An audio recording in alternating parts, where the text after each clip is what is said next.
Hello everyone, welcome back to the channel. कई बार patients complain लेकर आते हैं कि हमारा जो मुंह है वो कम खुल रहा है।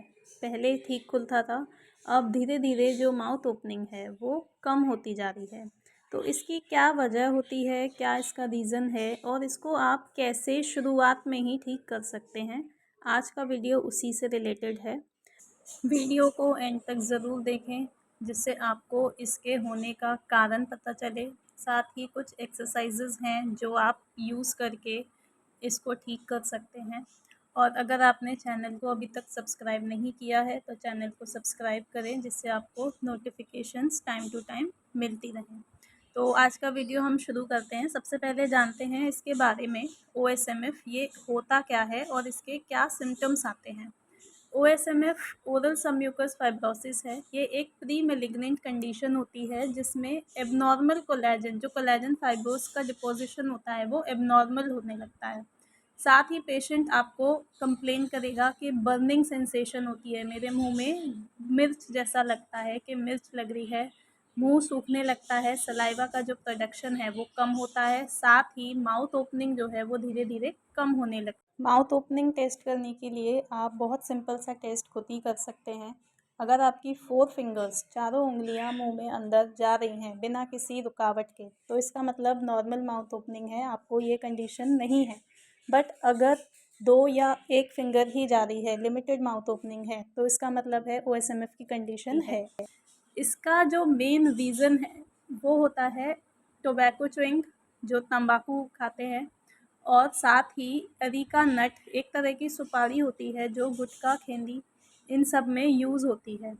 उसकी वजह से ही OSMF होता है पेशेंट्स को।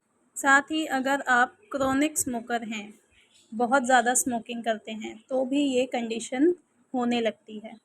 ठीक है, अब कुछ एक्सरसाइजेज़ हैं जिससे आप इस हैबिट को ठीक कर सकते हैं। सबसे पहले तो आपको अपनी जो हैबिट है तंबाकू की, पान मसाला की, वो सब छोड़नी पड़ेगी, नहीं तो इस एक्सरसाइज का कोई बेनिफिट आपको नहीं मिलता। तो इसमें 3-4 एक्सरसाइजेज़ आती हैं जिससे जो आपकी मसल स्टिफ़ हो गई है, जो गाल की मसल है, मैसेटर मसल है, बक्सिनेटर मसल है, कई तरह की मसल्स होती हैं, वो स्टिफ़ हो जाती हैं, वहाँ पर फाइब्रस बैंड्स बनने लगते हैं। तो वो जो बैंड हैं उसको थिक कर देते हैं जिसकी वजह से माउथ ओपनिंग आपकी कम हो जाती है।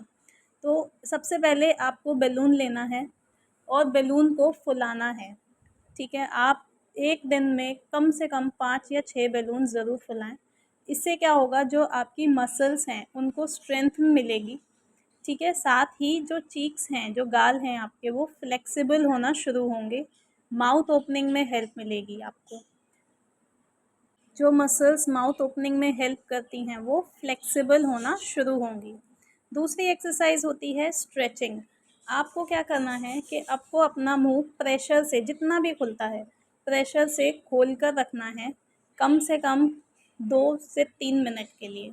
आप अपना मुंह खोल कर रखें और तब तक खोलना है जब तक आपको पेन फील नहीं होने लगता है, तब तक आपको ये खोलना है।